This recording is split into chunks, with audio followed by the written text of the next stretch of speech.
In this video, I will discuss lost update concurrency control problem.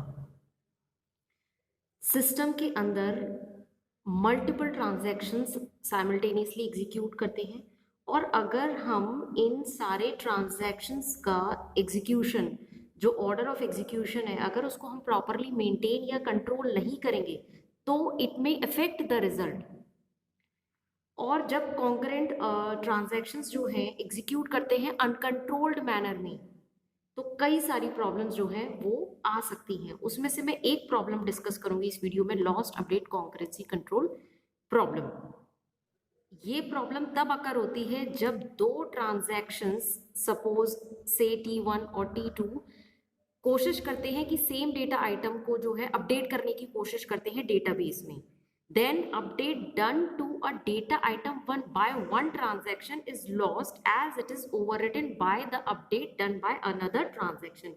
Means कि जो first transaction का जो result है वो lost हो जाता है क्योंकि जो उसका जो result है that is being overwritten by the second transaction. It means the result of first transaction is then lost as it is overwritten by the second transaction. Problem तब आती है जब दोनों ट्रांजैक्शंस सेम डेटा आइटम को update करते हैं। अगर transactions different data item को अपडेट करेंगे तो कोई प्रॉब्लम नहीं आएगी, but the problem occurs when they work or update or try to update the same data item in the database. Let us see with an example.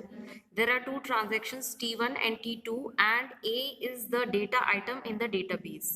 यहाँ पर इस column में मैं डेटाबेस में क्या वैल्यू है ए की वो मैं यहाँ पर मेंशन करूंगी। This is the time column कि किस टाइम पर क्या हो रहा है T1, T2, T3, T4, T5, T6.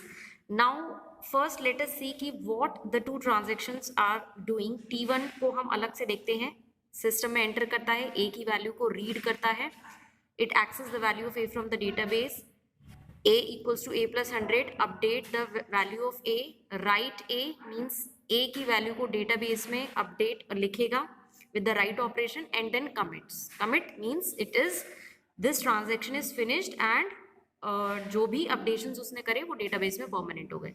T2 क्या कर रहा है, it enters the system at time T2, ए की वैल्यू को रीड करेगा डेटाबेस से, जो भी उसे अपडेट करना है वो अपडेट करेगा, डेटाबेस में उस अपडेटेड वैल्यू को लिखेगा और कमिट कर देगा, means this transaction is over. Now let us see कि दोनों ट्रांजैक्शंस को अब हम एक साथ देखते हैं। T1 टाइम पर ट्रांजैक्शन बिगिन हो रहा है, T2 टाइम पर जब A की वैल्यू को रीड कर रहा है T1, उसने रीड करी तो A की वैल्यू क्या रीड करी, दैट इज 500। डेटाबेस के अंदर वैल्यू जो है वो 500 है, उसने 500 रीड करी, तब T2 ट्रांजैक्शन सिस्टम के अंदर एंटर करा। T3 टाइम पर उसने A की वैल्यू को अपडेट करा, that is 500 plus 100 which is equals to 600। अब ये इस T1 के लिए 600 है लेकिन उसने अभी डेटाबेस में अपडेट नहीं किया है। जब ये अपडेट कर रहा है तब T2 क्या कर रहा है, T2 A की वैल्यू को डेटाबेस से रीड कर रहा है, तो डेटाबेस में क्या वैल्यू 500, उसने क्या रीड करी 500। नाउ T4 टाइम पर अब अपडेट वो कर चुका है, T1 A की वैल्यू को अपडेट कर चुका है, अब डेटाबेस के अंदर लिखेगा, तो with this operation right A it will right the value of A की वैल्यू क्या है 600, तो 600 वैल्यू उसने डेटाबेस के अंदर लिख दी। नाउ जब वो डेटाबेस में लिख रहा है तब उस टाइम पर T2 क्या कर रहा है, T2 ने अपडेट करा A माइनस 50, तो 50 A की T2 के लिए A की वैल्यू है 500, वो पहले रीड कर चुका था डेटाबेस से, तो 500 minus 50 which is equals to 450, तो T2 ट्रांजैक्शन के लिए A की वैल्यू है 450।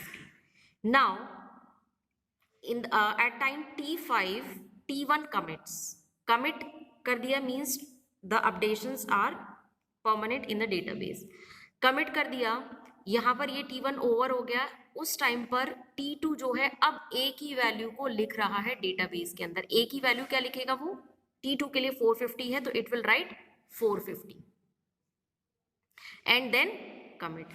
Now you can see here कि जो ट्रांजैक्शन T1 ने अपडेट करी वैल्यू 600 दैट इज लॉस्ट, तो this is known as lost update problem. तो जो ये 600 वैल्यू है ये लॉस्ट हो गई, that is update done by T1, is over written by T2.